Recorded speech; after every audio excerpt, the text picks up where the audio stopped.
Hello everyone. चलो शुरू करते हैं इस स्टोरी का एक नया एपिसोड।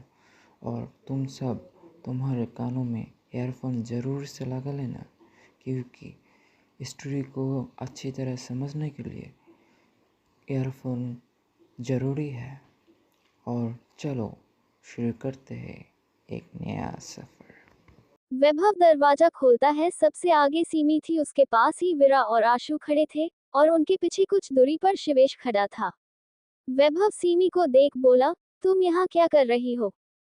सीमी अपने दांत दिखाते हुए बोली, जागरण लगा रही हूँ, आओ तुम भी यहाँ बैठ जाओ।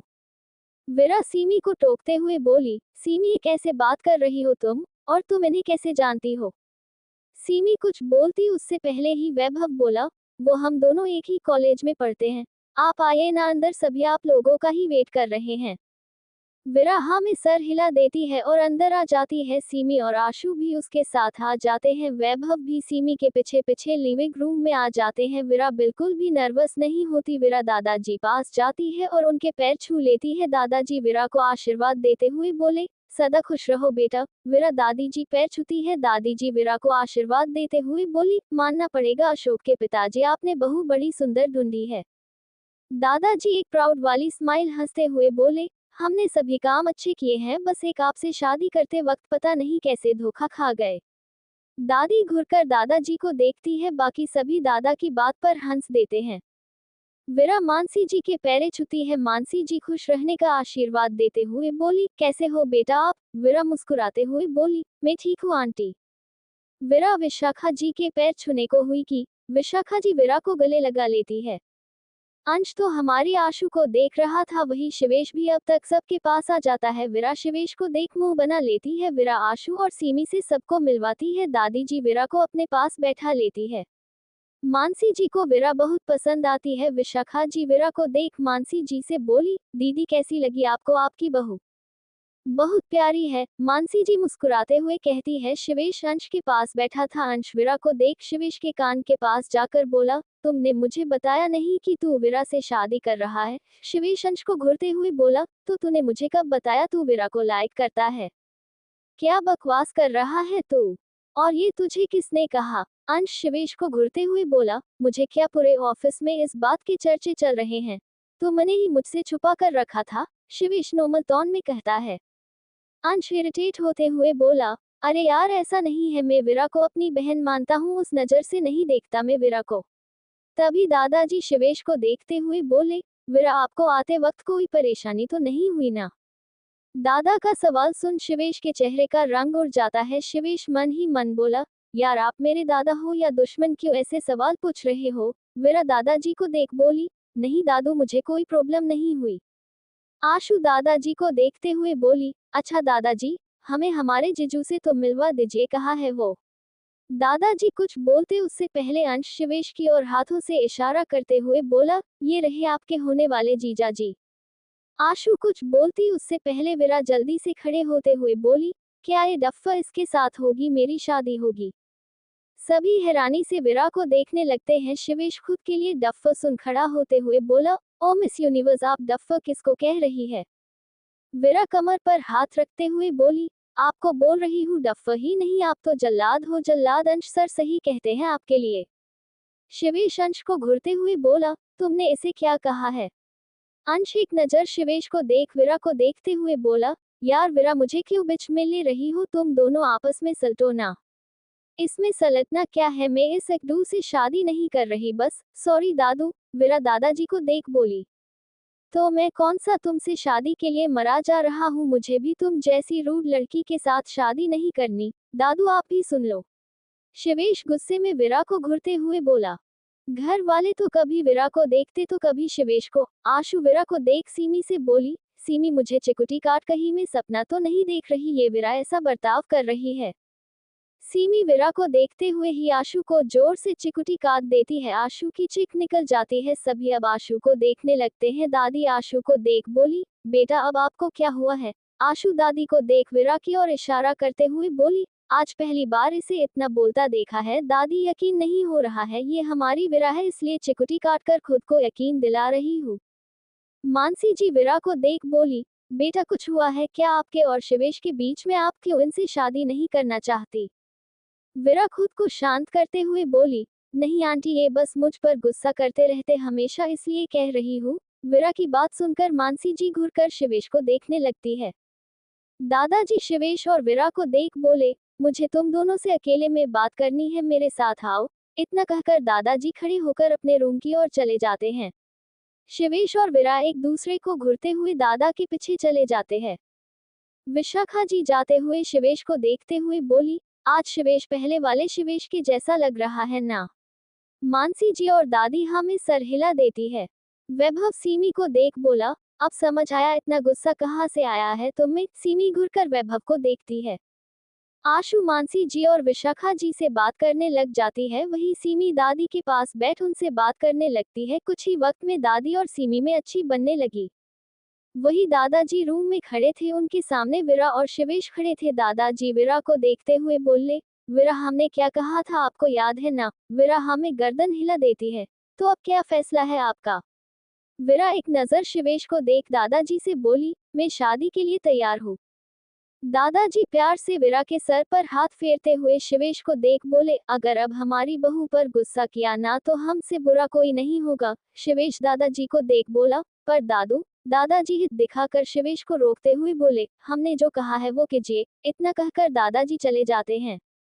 विरा जाने को हुई कि शिवेश गुस्से में विरा का हाथ पकड़ दीवार से सटा देता है। शिवेश गुस्से में विरा को घूरते हुए बोला, कौन सी पट्टी पाई है मेरे दादा को तुमने? विरा शिवेश से खुद के हाथ को छुड़ाते हुए बोली, हमने कोई पट्टी नहीं पाई, और हाथ छोड़िए हमारा। शिवेश गुस्से में विरा के हाथ को और कसकर पकड़ते हुए बोला, अगर नहीं छोड़ा तो क्या हो पाएगी विरा और शिवेश की शादी? जानने के लिए पढ़ते रहिए innocent mafia girl. Hello guys, मैं आप सभी से बहुत बहुत बहुत ज्यादा नाराज हूँ। आप मेरे प्यारे प्यारे रीडर्स हो और आप लोग ही मेरी बुक पर ना तो रिव्यू दे रहे हो और ना ही लाइक और कमेंट। ऐसे में मुझे कैसे पता चलेगा कि आपको मेरी कहानी पसंद आ रही है या नहीं? मुझे आज आपसे ढेर सारे लाइक और रिव्यू चाहिए। और हाँ, मेरी बात को इग्नोर मत करना, ओके? Good night. शिवेश विरा के हाथ पर अपनी पकड़ कसते हुए बोला, अगर नहीं छोड़ा तो तुम क्या कर लोगी? विरा शिवेश की आंखों में देखते हुए अपना हाथ घुमा शिवेश का हाथ पकड़ एक झटके में शिवेश को दीवार से लगा देती है। शिवेश को तो समझ ही नहीं आया उसके साथ क्या हुआ है। विरा शिवेश की ओर तिरछी मुस्कान करके बोली, तो मैं खुद छुड़ा लूंगी मिस्टर शिवेश सिंघानिया। शिवेश गुस्से में अपनी लाल आंखों से विरा को घूरते हुए बोला, शादी के लिए मना कर दो, मैं यह शादी नहीं करना चाहता। खुद के मुंह में जबान नहीं है क्या? जाकर खुद मना कीजिए। विरा शिवेश को घूरते हुए बोली। शिवेश गुस्से में कुछ बोलता उससे पहले ही विरा उसका हाथ झटक वहां से जाते हुए बोली, जल्दी करना, मैं भी आपके साथ नहीं फंसना चाहती हूँ।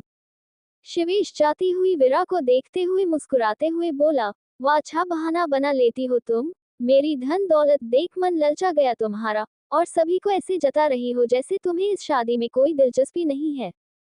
शिवेश की बात सुनकर विरा के कदम रुक जाते हैं और गुस्से से उसकी मुट्ठी बंद हो जाती है। विरा बिना पलटे गुस्से में दांत पिसते हुए बोली, विरा शर्मा पैसों पर नहीं मरती है शिवेश सिंघानिया। अगर मेरी मजबूरी नहीं होती तो तुमसे तो शादी में हरगिज नहीं करती। इतना कहकर विरा तेज कदमों से वहां से चली जाती है। विरा के जाते ही शिवेश गुस्से में एक पंच बना दीवार पर मारते हुए बोला, तुम्हारा ये एटीट्यूड तो मिट्टी में मिलाकर रहूंगा विरा शर्मा। विरा सबके पास हॉल में आ जाती है। तब तक पंडित जी भी आ जाते हैं। दादाजी जी पंडित जी को देख खड़े हो हाथ जोड़ते हुए बोले, राधे राधे पंडित जी, आपका ही इंतजार था। पंडित जी अपने दोनों हाथ जोड़ बोले, राधे राधे सिंघानिया जी। पंडित जी सभी के पास बैठ जाते हैं। विरा भी आकर आशु के पास बैठ जाती है। पंडित जी विरा को देख धीमे से मुस्कुरा देते हैं। शिवेश भी वहां आ जाता है और अंश के पास बैठ जाता है। विशाखा जी नौकर की मदद से सभी के लिए चाय और स्नैक्स ले आती है। हॉस्पिटल। मोना इस वक्त हॉस्पिटल में बैठी थी। इस वक्त मोना की आंखों में बदले की आग झलक रही थी। तभी उसके पास एक नर्स आ जाती है। नर्स मोना को देख बोली, आपकी मॉम को होश आ गया है, आप उनसे मिल सकती है। मोना हाँ में सर हिलाती है और अपनी मॉम के वार्ड की और उनसे मिलने चली जाती है। मोना दरवाजा खोल अंदर जाती है तो लता जी बेड पर लेटे हुए दूसरी ओर देख रही थी। दरवाजे की आवाज सुनकर लता जी मोना को देखने लगती है। मोना अपनी मॉम के पास आकर बैठ जाती है। अब कैसी तबीयत है आपकी? मोना लता जी का हाथ पकड़े हुए बोली। लता जी मोना के चेहरे को देखते हुए बोली, पहले से बेहतर है। ये सब कैसे हुआ है? आपने किसी के साथ कुछ किया है क्या? मोना नामे सर हिलाते हुए बोली, मुझे नहीं पता ये कैसे हुआ। मैंने तो कॉलेज में एक नई स्टूडेंट आई है सीमी, उसको वैभव से दूर रहने को कहा था बस। मोना आगे सोचते हुए बोली, पर वो ऐसा नहीं कर सकती और मेरे पास जो लड़की आई थी वो सीमी नहीं थी, कोई और थी। लता जी कुछ सोचते हुए बोली, मुझे लगता है वो जो भी है सीमी से उसका कुछ ना कुछ कनेक्शन जरूर होगा और वही तुम्हारे डैड की मौत की जिम्मेदार है। नहीं मॉम, मुझे नहीं लगता ऐसा कुछ हो सकता है। वो एक मिडिल क्लास फैमिली से आती है, जरूर उस वैभव का काम होगा। मोना कुछ सोचते हुए बोली। तभी वहां इंस्पेक्टर आ जाते हैं। इंस्पेक्टर लता जी को देखते हुए बोले, अब आप पूरी तरह से ठीक है, आपको खिलाफ अरेस्ट वारंट है। अपने पति के काले कारनामों में साथ देने के लिए हम आपको गिरफ्तार करते हैं। लता जी मोना को देख बोली, आप अपना ख्याल रखना और हमसे मिलने आ जाना। मोना हाँ में सर हिलाते हुए बोली, आप चिंता मत करो, हम आपको बाहर निकालने का इंतजाम करते हैं। एक महिला कांस्टेबल लता जी के हाथों में हथकड़ी पहनाती है और उन्हें वहां से लेकर चली जाती है। मोना कुछ देर वहीं बैठी रहती है, उसके बाद वो वहां से अपने घर चली जाती है। सिंघानिया हाउस। पंडित जी के हाथ में शिवेश की कुंडली थी, विरा की कुंडली नहीं बनी थी, तो पंडित जी जन्म तारीख दिन और समय पूछकर विरा की कुंडली भी बना लेते हैं। पंडित जी दोनों कुंडली को बार बार देख रहे थे, ना शिवेश और ना ही विरा, दोनों को इन सब पर विश्वास नहीं था। दोनों इस वक्त अपने अपने मोबाइल में मेल चेक कर रहे थे। सभी पंडित जी के बोलने का वेट कर रहे थे। कुछ वक्त बाद पंडित जी दादाजी को देखते हुए बोले, बच्चों की कुंडली में 36 के 36 गुण मिल रहे हैं, दोनों एक दूसरे के लिए ही बने हैं सिंघानिया साहब। पंडित जी की बात सुनकर सभी मुस्कुरा देते हैं। दादाजी पंडित जी को देखते हुए बोले, पंडित दोनों की शादी और सगाई का मुहूर्त देख के बताए। पंडित जी मुस्कुराते हुए बोले, मैंने आपके बिना कहे देख लिया है। शादी और सगाई का मुहूर्त एक दिन का ही है। एक मुहूर्त तो अब से 7 दिन बाद है और एक मुहूर्त 1 साल बाद का है। शिवेश दादाजी की ओर देखते हुए जल्दी से बोला, दादू 1 साल बाद वाला रख दीजिए। दादी जी घुरकर शिवेश को देखते हुए बोली, क्यों 7 दिन बाद शादी कर लेगा तो तेरा कद नहीं घटने वाला। दादी की बात सुन शिवेश का मुंह बन जाता है। दादी जी मानसी जी को देखते हुए बोली, मानसी तुम्हें कोई प्रॉब्लम है 7 दिन के बाद शादी से? मानसी जी नहीं में गर्दन हिलाते हुए बोली, नहीं माँ जी, मुझे कोई प्रॉब्लम नहीं। दादी जी पंडित जी को देखते हुए बोली, पंडित जी आप यही मुहूर्त रख दीजिए। मानसी जी विरा को देखते हुए बोली, विरा हमें आपसे कुछ बात करनी है, आप हमारे साथ चलिए। विरा हमें सर हिलाते हुए मानसी जी के साथ वहां से किचन की ओर चली जाती है। मानसी जी किचन में आकर सब्जी काटते हुए विरा से बोली, विरा आप इस रिश्ते से खुश तो है ना? विरा मुस्कुराते हुए बोली, हाँ आंटी हम खुश है, आखिर आप जैसा परिवार भी तो मिल रहा है हमें साथ में। मानसी जी विरा की बात सुनकर मुस्कुरा देती है। मानसी जी विरा को देखते हुए बोली, आप कभी शिवेश की बात का बुरा मत मानना, वो दिल से बहुत अच्छा है, बस किसी को आसानी से अपने दिल में जगह नहीं देता है। शिव का एक पास्ट है, उसके बाद वो ऐसा बन गया है। विरा मानसी जी को देखते हुए बोली, हम उनकी आंखों में बसे दर्द को पढ़ चुके हैं आंटी, और इसलिए हम उनसे झगड़ा करते हैं। आप चिंता मत कीजिए, हम शिवेश की बात का कभी बुरा नहीं मानेंगे। मानसी जी विरा की बात पर मुस्कुरा देती है। अच्छा तो आप हमें अब से आंटी नहीं बोलेगी, माँ, मम्मी या फिर मॉम, आपको जो अच्छा लगे वो कहना। मानसी जी की बात सुनकर विरा इमोशनल की आंखों में हल्की नमी आ जाती है। सीमी के लिए तो माँ और पापा विरा बन गई थी, पर विरा को ये प्यार नसीब नहीं हुआ। आज तक ना जाने कितनी बातें विरा ने अपने सीने में दफन करके रखी। उसे समझाने वाला, समझने वाला या प्यार से उसके सर को सहलाने वाला कोई नहीं था। वो बिल्कुल अकेली थी तब भी और अब भी। विरा हाँ में गर्दन हिला देती है। विशाखा जी वहां उनके पास आ जाती है। विशाखा जी मजाकिया टाइप इंसान थी। कुछ वक्त विरा उनसे बातें करती है और हॉल में आ जाती है। हॉल में दादी जी बैठी थी, उनके हाथ में रुद्राक्ष माला थी। वही आशु और सीमी दोनों दादा के साथ गार्डन में बैठी थी। सीमी दादा को देखते हुए बोली, दादू मेरे पापा कैसे थे, मुझे उनके बारे में कुछ बताए ना। दादू मुस्कुराते हुए बोले, आपके पास आपके जैसे मासूम और मजाकिया थे। वो कभी दुखी नहीं होता था, उसका मानना था कि जिंदगी कुछ पलों की है और हमें ये पल हंसते मुस्कुराते बिताने चाहिए। जैसे आपके चेहरे से स्माइल नहीं जाती वैसे ही आपके पापा थे। दादाजी की बात सीमी मुस्कुराते हुए सुन रही थी। उसने अपने पापा के साथ ज्यादा समय नहीं बिताया था। पर उसको वीरा ने कभी महसूस नहीं होने दिया कि उसके माँ पापा इस दुनिया में नहीं है। कुछ वक्त बाद सभी डिनर करने के लिए हॉल में बैठे थे। शिवेश सबके साथ नहीं था।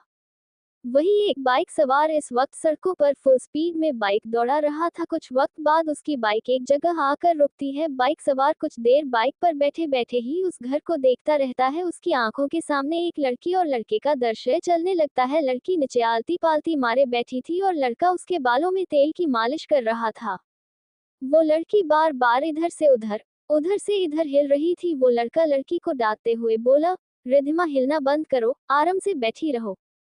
रिद्धिमा टेढ़ा मेढ़ा मुंह बनाते हुए बोली, क्या भाई आप रोज हफ्ते बाद मेरे बालों में तेल लगाने बैठ जाते हो, मैं खुद लगा दूंगी ना।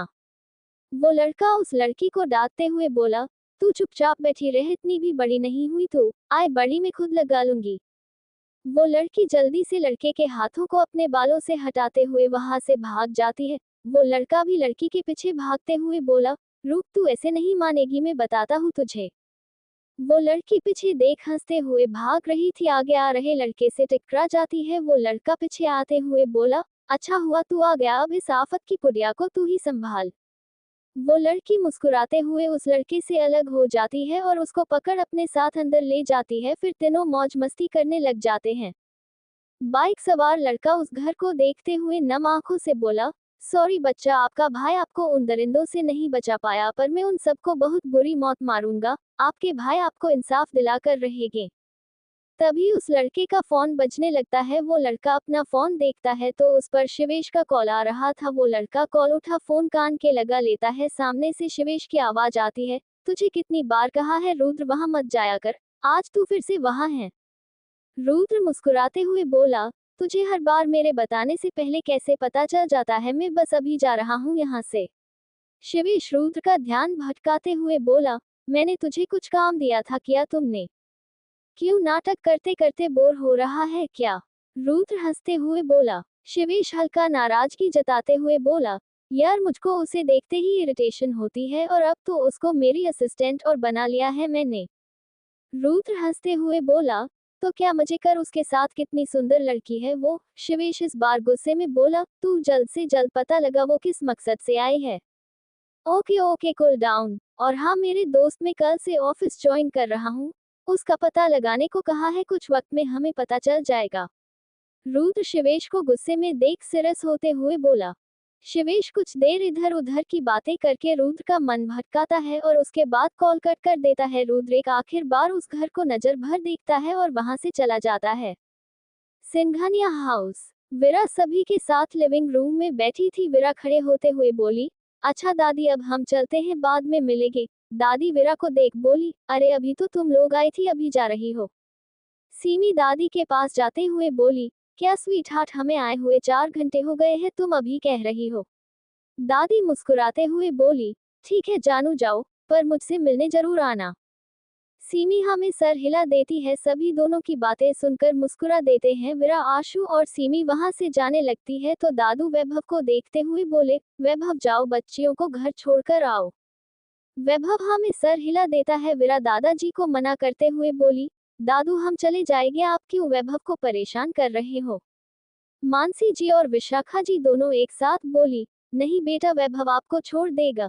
दोनों एक दूसरे को देखते हैं और मुस्कुरा देते हैं। वीरा भी इस बार कुछ नहीं कहती है और वैभव के साथ जाने के लिए तैयार हो जाती है।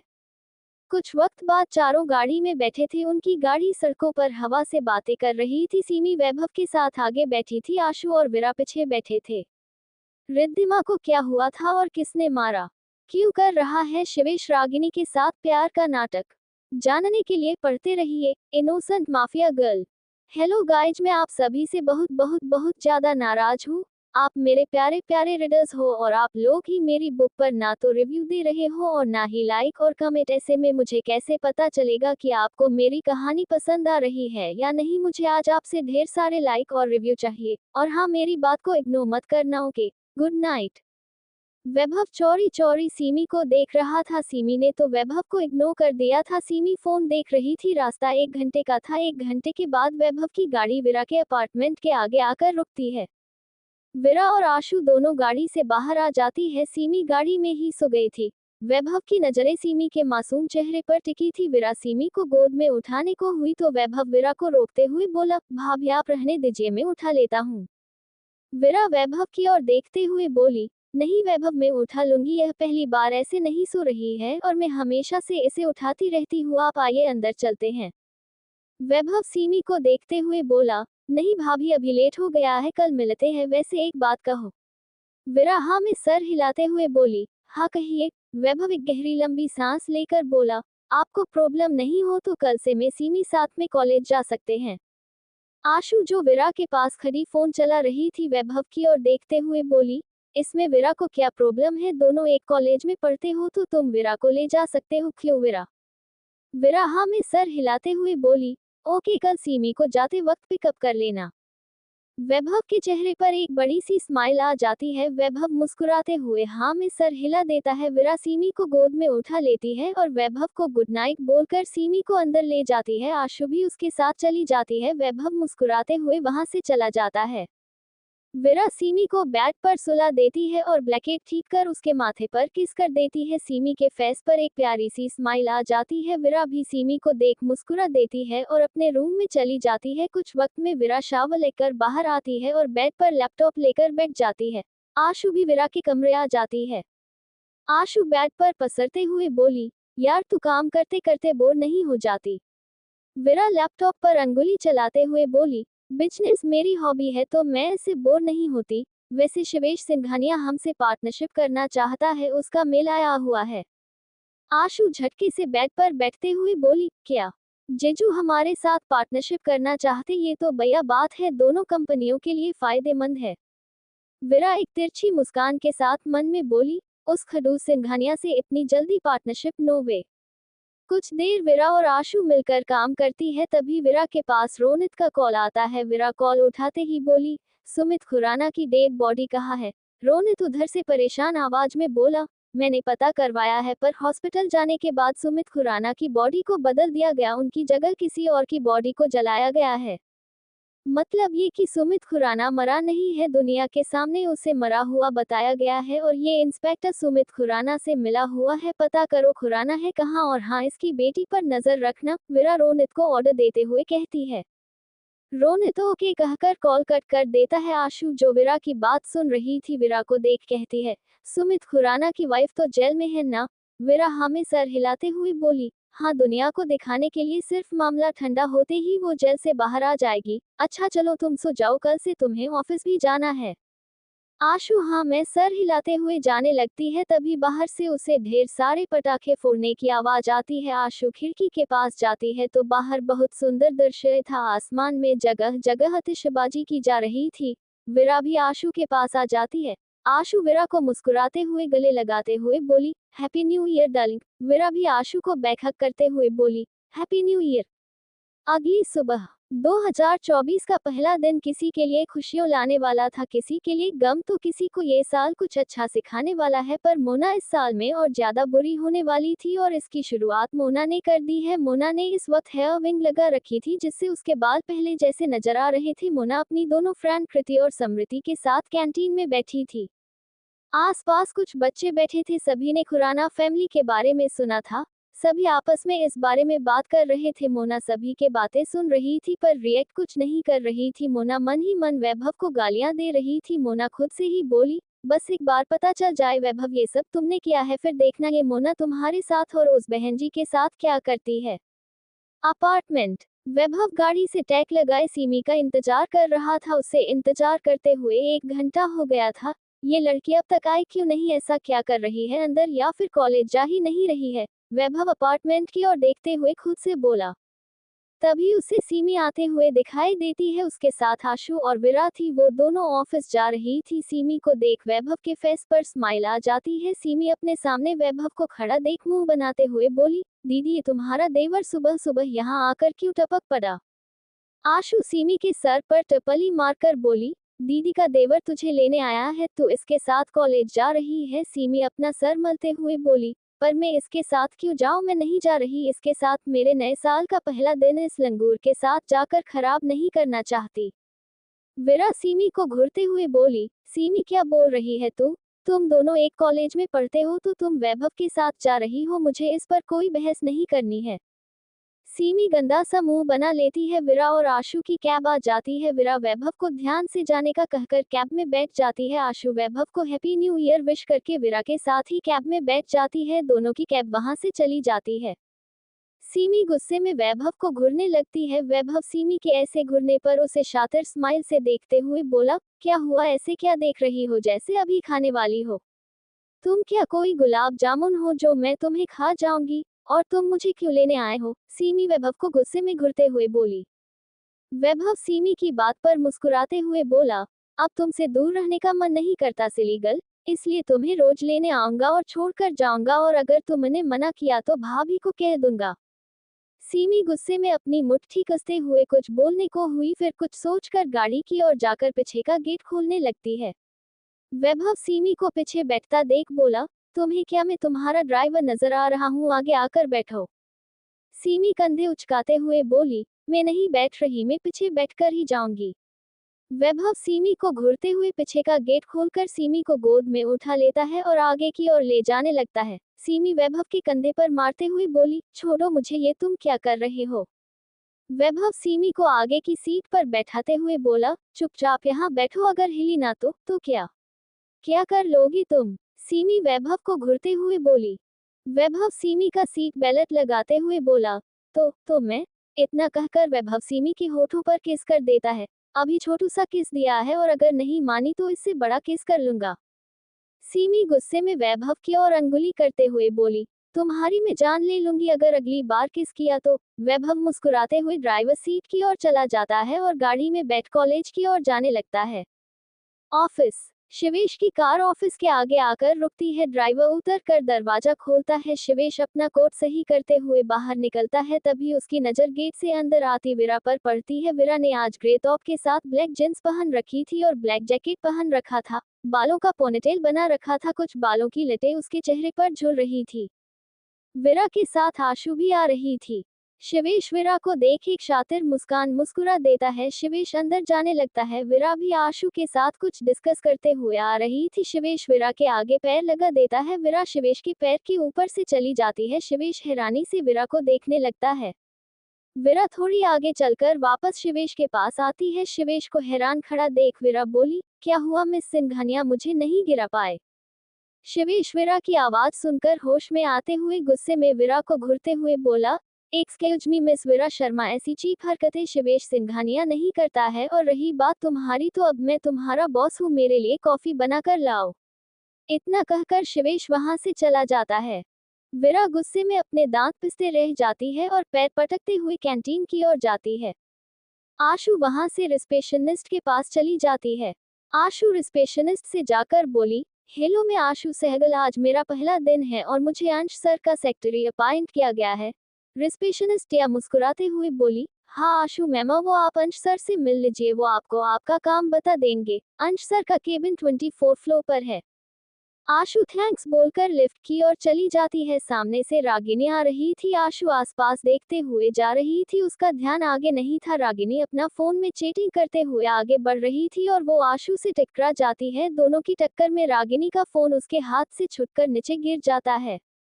रागिनी गुस्से में विरा को घूरते हुए बोली, दिमाग खराब हो गया है, देखकर नहीं चल सकती तुम? आशु रागिनी ऐसे गुस्से में बोलने पर उसको पहले आगे से देखती है और फिर रागिनी को कंधों से पकड़ दूसरी तरफ घुमाती है। रागिनी आशु को ऐसा करते देख अपने कंधों से आशु का हाथ झटकते हुए बोली, क्या कर रही हो तुम, दिमाग तो सही है तुम्हारा?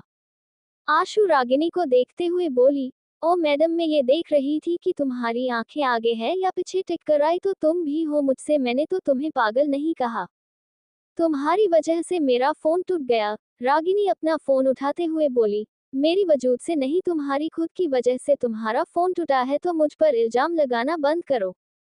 रागिनी गुस्से में उबलते हुए आशु के सामने आकर उस पर हाथ उठाते हुए बोली, हाउ डे यू। आशु बीच में ही रागिनी का हाथ पकड़ लेती है। तेज आवाज सुनकर ऑफिस स्टाफ के लोग वहां इकट्ठा हो जाते हैं। आशु रागिनी का हाथ पकड़ मरोड़ते हुए उसकी पीठ पर लगाते हुए बोली, आशु सहगल नाम है मेरा, बिना गलती के थप्पड़ अपने बाप से नहीं खाया तो तुमसे खाना तो दूर की बात है। रागिनी आशु से अपना हाथ छुटाने की कोशिश कर रही थी। पर आशु की पकड़ बहुत तेज थी जिस कारण वो उससे हाथ नहीं छुड़ा पाती।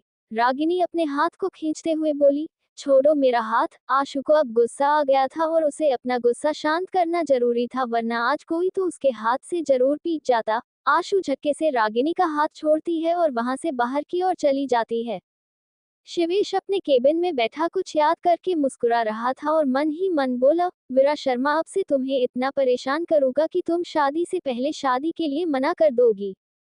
वही विरा इस वक्त कैंटीन के किचन में खड़ी थी और शिवेश के लिए कॉफी बना रही थी। उसे पता नहीं था शिवेश को कौन सी कॉफी पसंद है, इसलिए कई प्रकार की कॉफी बना लेती है। विरा ये सब काम एक प्रोफेशनल कुक की तरह कर रही थी। वहां खड़ा कुक खुद हैरान था, उसे खुद इतने प्रकार की कॉफी बनाना नहीं आता था। विरा ने cafe latte, espresso, double espresso, Kaif mocha, cappuccino, cold brew coffee बनाई थी। विरा कॉफी लेकर शिवेश केबिन की ओर चली जाती है। कुछ देर में शिवेश के केबिन का डोर नॉक होता है। शिवेश को पता था कौन आया है। शिवेश तिरछी मुस्कान करते हुए बोला, कम इन। विरा कॉफी लेकर अंदर आ जाती है। शिवेश काम में ध्यान लगाने का नाटक करता है। विरा कॉफी टेबल पर रखते हुए बोली, ये लीजिए सर आपकी कॉफी, और जो पसंद आए वो पी लीजिए। शिवेश टेबल पर पई कॉफी देखता है। अपने सामने 6 गिलास देखकर विरा को घूरते हुए बोला, तुम्हें क्या मैं कोई जानवर नजर आ रहा हूँ जो इतनी सारी कॉफी लेकर आए हो? विरा मुंह बनाते हुए बोली, इसमें लगने की क्या बात है, वो तो आप हो। और रही कॉफी की बात, तो मुझे नहीं पता था आपको कौन सी कॉफी पसंद है, इसलिए मुझे जितनी आती थी उतनी बना दी। शिवेश विरा को बुरी तरह घूरने लगता है क्योंकि विरा ने शिवेश को साफ साफ जानवर बता दिया था। शिवेश गुस्से में सारी कॉफी नीचे गिरा देता है और विरा को देखते हुए बोला, गलती से हाथ लग गया था, दूसरी बनाकर लाओ और हाई एस्प्रेसो बनाकर लाना विदाउट सुगर। विरा शिवेश को घूरते हुए बोली, आपको मैं आपकी नौकर नजर आ रही हूँ? मेरा ये काम नहीं है, मैं नहीं करने वाली। शिवेश विरा को घूरते हुए बोला, तुम मेरी कंपनी एक एम्प्लॉई हो तो तुम नौकर ही हुई और मैं तुम्हारा बॉस हूँ, इसलिए ये अपना एटीट्यूड साइड रखो और चुपचाप जाकर कॉफी बनाकर लाओ। विरा शिवेश को गुस्से में घूरते हुए जाने लगती है। शिवेश विरा को जाता देख बोला, रुको। विरा इरिटेट होकर पीछे पलटते हुए बोली, अब क्या है? मैं तुम्हारा बॉस हूँ तो रिस्पेक्ट से बात करो मुझसे, और ये कॉफी कौन साफ करेगा? विरा खुद की ओर उंगली करते हुए हैरानी से बोली, ये भी मैं साफ करूँ? शिवेश हाँ में सर हिला देता है। विरा गुस्से में अपनी मुट्ठी कसते हुए जबरदस्ती स्माइल करते हुए बोली, ओके सर, अभी करती हूँ। शिवेश हाँ में सर हिला देता है। विरा पैर पटकते हुए वहां से चली जाती है।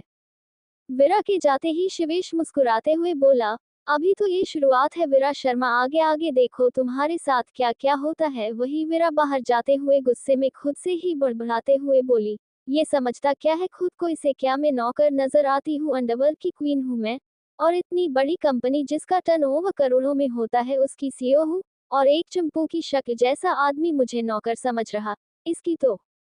वही अंश शिवेश के केबिन में आ रहा था। रास्ते में विरा को खुद से ही बड़बड़ाता देख विरा के पास आकर बोला, क्या हुआ, तुम्हारी तबीयत तो ठीक है? विरा अंश को देख मुस्कुराते हुए बोली, हाँ मेरी तबीयत को क्या होना था? तो तुम्हारा चेहरा इतना लाल क्यों है? अंश विरा के गुस्से से लाल हुए चेहरे को देखते हुए पूछता है। विरा अपने चेहरे को छूते हुए बोली, ये तो बस ऐसे ही ठंड की वजह से हो रखा है, आजकल ठंड कुछ ज्यादा ही होने लगी है ना। अंश मुस्कुराते हुए हाँ में सर हिला देता है। विरा भी अंश को देख मुस्कुराते हुए वहां से आगे चली जाती है। अंश विरा को जाते देख खुद से बोला, ऑफिस का टेम्परेचर तो नॉर्मल है, फिर विरा का चेहरा ठंड में लाल कैसे हो गया? अंश सोचते सोचते शिवेश के केबिन में पहुंच जाता है। शिवेश इस वक्त ग्लास विंडो के पास खड़ा सड़कों पर चल रही गाड़ियों को देख रहा था। केबिन दरवाजा खुलने पर वो उस और देखता है। अंश अंदर आ जाता है। आते ही उसकी नजर वहां गिरी कॉफी पर गिर जाती है। अंश कॉफी को देखकर बोला, ये इतनी सारी कॉफी नीचे क्यों गिरी है? तभी पीछे से विरा आ जाती है। उसके हाथ में इस वक्त पोछा बाल्टी थी। विरा अंश को देखते हुए बोली, वो क्या है ना अंश सर, एक बेवकूफ के हाथों से गिर गई थी। वो तो ठीक है, पर तुम कब से ये काम करने लगी? कंपनी में इतनी बड़ी पोस्ट पर हो तुम, फिर ये सब? अंश विरा के हाथ में पोछा बाल्टी देखते हुए बोला। विरा वहां गिरी कॉफी साफ करते हुए बोली, आपकी कंपनी के बॉस का ऑर्डर है, अब कोई एम्प्लॉई बॉस को कैसे मना कर सकता है? शिवेश विरा को घूरते हुए बोला, तुम बेवकूफ किसे कह रही हो? विरा शिवेश की बात का कोई जवाब नहीं देती और कॉफी साफ करके वहां से चली जाती है। अंश दोनों को देख रहा था। अंश खुद से मन में बोला, दादा इन दोनों की शादी क्या सोचकर करवा रहे हैं, ये दोनों तो जब देखो लड़ते रहते हैं। शिवेश वीरा को जाते देख खुद से बोला, ये मुझे इग्नोर कर रही है क्या? फिर कुछ सोच आगे बोला, मुझे इससे क्या करने दो। शिवेश अंश के पास आते हुए बोला, तुम किस काम से आए हो और आज तुम्हारे लिए मैंने असिस्टेंट रखी है, वो आ गई क्या? आशु इस वक्त कैंटीन में बैठी थी और तीखे चाउमीन खा रही थी। आशु खुद से बोली, समझती क्या है वो खुद को मुझ पर हाथ उठाएगी, टांगे ना तोड़ दूं मैं उसकी। तभी उसके सामने रागिनी आ जाती है। रागिनी आशु को गुस्से में देखते हुए बोली, तुम्हारी हिम्मत कैसे हुई मेरे साथ बदतमीजी करने की, जानती हो मैं कौन हूँ? आशु खुद के गुस्से को कंट्रोल कर खड़े होते हुए हाथ जोड़कर बोली, मेरी माँ, मुझे कोई इंटरेस्ट नहीं है ये जानने में कि तुम कौन हो, और कृपा करके आगे से मेरे रास्ते में मत आना। वही रुद्र अभी अभी ऑफिस में आया था, उसकी नजर कैंटीन में हाथ जोड़कर खड़ी आशु पर पड़ जाती है। रुद्र खुद से बोला, ये मिस चंदन यहाँ क्या कर रही है, चलो देखते हैं। इतना कहकर रुद्र आशु की ओर जाने लगता है। रागिनी आशु को देखते हुए गुस्से में बोली, मैं इस कंपनी के बॉस की गर्लफ्रेंड हूँ और मैं चाहूँ तो तुम्हें इस कंपनी से चुटकियों में बाहर निकाल सकती हूँ। रागिनी की बात वीरा सुन लेती है। वीरा कैंटीन में शिवेश के लिए कॉफी बनाने आई थी। आशु को वहां देख उसकी ओर जाती है, तभी उसको रागिनी की बात सुनाई दे जाती है। वीरा आशु के पास आती है, तब तक रुद्र भी वहां आ गया था। रुद्र आशु को देख बोला, हाय मिस चंदन, कैसी हो? आशु रुद्र को वहां देख फ्रस्ट्रेट होते हुए बोली, आओ, तुम्हारी कमी थी, अब एक ने तो पहले ही मेरे दिमाग का दही बनाकर रखा है, तुम्हें भी कुछ कहना है? तुम किसके बॉयफ्रेंड हो ये भी बता दो। रागिनी आशु को गुस्से में घूरने लगती है। वीरा आशु को देख रही थी। आशु को गुस्से में देख रुद्र बोला, मैं क्या गलत वक्त पर यहाँ आ गया? आशु कुछ बोलती उससे पहले वीरा उसका हाथ पकड़ लेती है। वीरा को वहां देख रागिनी वहां से चली जाती है। वीरा आशु को चेयर पर बिठाते हुए बोली, गहरी सांसें लो और खुद को शांत करो। पहले आशु गहरी सांसें लेकर खुद को शांत करती है। रुद्र वहां आशु के पास बैठ जाता है। रुद्र आशु को देखते हुए बोला, गुस्सा सेहत के लिए हानिकारक होता है, ये लो पानी पियो तुम। आशु एक नजर रुद्र को देख उसके हाथ से पानी ले लेती है। पानी पीकर आशु रुद्र को देखते हुए बोली, सॉरी, मैंने बेवजह तुम पर गुस्सा किया। रुद्र स्माइल करते हुए बोला, कोई बात नहीं, मुझे बुरा नहीं लगा। वीरा आशु को देख बोली, पर तुम इतना गुस्सा किस बात पर थी? आशु वीरा और रुद्र को सारी बात बता देती है। रुद्र हंसते हुए बोला, तो आज फिर मिस चंदन ने किसी और के चंदन को तोड़ दिया। रुद्र की बात पर दोनों हंस देते हैं। कुछ देर बात करने के बाद आशु बिल्कुल पहले जैसे शांत हो जाती है। वीरा, आशु और रुद्र तीनों उठकर अपने अपने काम पर लग जाते हैं। वीरा को ना जाने क्यों रागिनी की बात सुनकर गुस्सा आ जाता है, इसलिए वो शिवेश के लिए कॉफी नहीं बनाती है। उधर आशु टाइम देखते हुए अंश के केबिन की ओर जा रही थी। आज उसका पहला दिन है और वो आज ही रागिनी की वजह से लेट हो गई है। आशु खुद से मन ही मन कहती है, आशु क्या जरूरत थी तुझे उस बदतमीज लड़की के मुंह लगने की, अब हो गई ना लेट, आज पक्का तुझे डांट पड़ने वाली है। आशु एक गहरी लंबी सांस लेकर गेट नॉक करती है। अंदर से एक शांत आवाज आती है, कमिंग। आशु गेट ओपन करके अंदर चली जाती है। अंश नजर उठाकर ऊपर देखता है तो आशु को देखता ही रह जाता है। आशु नजरें झुकाए खड़ी थी। अंश आशु को देख अपनी शांत आवाज में बोला, आज पहला दिन है और आप पहले दिन ही लेट हो गई मिस आशु। आशु अपनी शांत और मासूम आंखों से अंश को देखते हुए बोली, क्या बताओ सर, मैं आपके ऑफिस में एक बंदरिया से टकरा गई थी और मुझे लेट हो गया, मैं टाइम से आ गई थी। अंश एक आईब्रो उठाते हुए बोला, हमारे ऑफिस में बंदरिया कब से आने लग गई? खैर छोड़ो उसे, तुम बैठो, मैं तुम्हें तुम्हारा काम समझा देता हूँ। आशु हाँ में सर हिलाती है और अंश के सामने वाली चेयर पर बैठ जाती है। कॉलेज। वैभव और सीमी एक साथ कॉलेज में आते हैं। सीमी अब भी वैसे ही मुंह फुलाए बैठी थी। वैभव कार पार्किंग लगा देता है। सीमी बिना वैभव को देखे जल्दी से गाड़ी से बाहर निकलती है और वहां से भाग जाती है। वैभव जाती हुई सीमी को देख हंसते हुए बोला, भाग तो ऐसे रही है जैसे कोई भूत इसके पीछे पड़ गया हो। मोना कैंटीन से बाहर आ रही थी। उसने सीमी को वैभव के साथ देख लिया था। मोना एक शातिर मुस्कान करते हुए सीमी के पास चली जाती है। सीमी मोना को देख उसके पास से गुजरने को हुई कि मोना सीमी को रोकते हुए बोली, सीमी, आई एम सॉरी, मैंने तुम्हारे साथ बुरा व्यवहार किया, मुझे माफ कर देना। सीमी मोना की ओर पलटते हुए बोली, इतनी जल्दी एहसास हो गया तुम्हें अपनी गलती का? मोना से फेस बनाते हुए बोली, मुझे अपनी गलती का एहसास सच में है सीमी, रियली सॉरी, मुझे माफ कर दो। सीमी साफ दिल की लड़की थी, उसे मोना की चालाकी समझ नहीं आ रही थी। मोना का उदास चेहरा देख सीमी को बुरा लगता है। सीमी एक हाथ मोना के कंधे पर रखते हुए बोली, जो हुआ उसे भूल जाओ, आज से हम नई शुरुआत करते हैं। और अपना हाथ आगे बढ़ाते हुए कहती है, चलो आज से हम फ्रेंड है। मोना सिमी के हाथ को देख मुस्कुराते हुए मोना से हाथ मिलाती है और उसके गले लग जाती है। मोना एक शैतानी स्माइल करती है। वैभव सिमी के पीछे आ रहा था। सिमी को मोना के गले लगते देख खुद से बोला, कल तो ये दोनों लड़ रही थी और आज गले मिल रही है। सिमी मुस्कुराते हुए मोना से अलग होती है और मोना को देख बोली, अच्छा हम क्लासरूम में जा रहे हैं, बाय। मोना भी मुस्कुराते हुए सिमी को बाय कह देती है। ऑफिस। शिवेश झटके के साथ वीरा के केबिन का गेट खोलकर अंदर जाते हुए बोला, तुम्हें मैंने कॉफी लाने को कहा था, अब तक बनाकर क्यों नहीं लाए? वीरा शिवेश की ओर देखती तक नहीं और अपना काम करते रहती है। शिवेश वीरा को कुछ ना बोलता देख गुस्से में उसके पास जाता है और टेबल पर हाथ मारते हुए बोला, मैं तुम्हें कह रहा हूँ, तुम्हें सुनाई दे भी रहा है या नहीं? वीरा अब दूसरी मुंह करके अपना काम करने लगती है। शिवेश गुस्से में वीरा के कंधे पकड़ उसे उठाते हुए बोला, कुछ पूछ रहा हूँ, जवाब क्यों नहीं देती? इस बार वीरा गुस्से से लाल आंखों से शिवेश को घूरते हुए देखती है और शिवेश के हाथों को अपने कंधों से हटाते हुए उसे धक्का देती है। शिवेश पीछे रखी कुर्सी पर बैठ जाता है। वीरा शिवेश की कुर्सी पर झुकते हुए उसके चेहरे के बिल्कुल पास जाती है। शिवेश हैरानी से वीरा को देख रहा था। वीरा की लाल आंखों से वो एक पल डर जाता है पर अपने डर को फेस पर नहीं आने देता। वीरा शिवेश के चेहरे के बिल्कुल करीब आकर उसकी आंखों में आंखें डाल बोली, मैं क्यों बनाऊं तुम्हारे लिए कॉफी? तुम्हारी उस गर्लफ्रेंड से कहो, वो बना कर देगी तुम्हें कॉफी।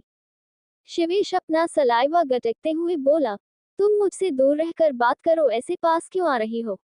वीरा एक डेविल स्माइल करते हुए शिवेश के चेहरे पर उंगली चलाते हुए बोली, क्यों, कुछ कुछ हो रहा है क्या तुम्हें?